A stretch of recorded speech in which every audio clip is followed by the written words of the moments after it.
BNP عوامی کے زیر اہتمام BNP عوامی کے سربراہ میر اسداللہ بلوچ کی رہائش گاہ پر حملے کے خلاف گوادر پریس کلب کے سامنے منعقدہ احتجاجی مظاہرے سے مقررین نے خطاب کرتے ہوئے کہا کہ BNP کے سربراہ میر اسداللہ بلوچ کی رہائش گاہ پر ہینڈ گرنیڈ حملہ بلوچ روایت کے خلاف انتہائی بزدلانہ پہل ہے، جس کی جتنی مذمت کی جائے وہ کم ہے۔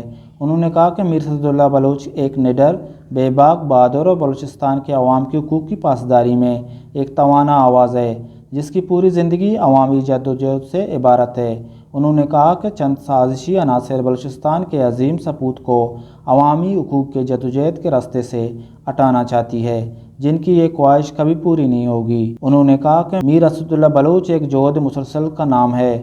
راجی راشون نے بلوچستان اسمبلی میں سب سے زیادہ بلوچستان کے حقوق کا مقدمہ لڑا ہے۔ ایسے بہادر نڈر سپوت بہت کم پیدا ہوا کرتے ہیں۔ انہوں نے کہا کہ میر اسداللہ بلوچ پر حملہ پہلی مرتبہ نہیں ہوا، بلکہ قبل ازیں بھی اس طرح کے بھونڈی حرکتیں ہوئی ہیں۔ اس موقع پر مرد اور خواتین کارکنان کی کثیر تعداد موجود تھی۔ مظاہرے سے BNP عوامی کے مرکزی جنرل سیکریٹری سعید فیض ایڈوکیٹ، امین جمعہ، مراد بلوچ، ماریہ بلوچ، میڈم مریم، بانو شہزادی منیر اور دیگر نے خطاب کیا۔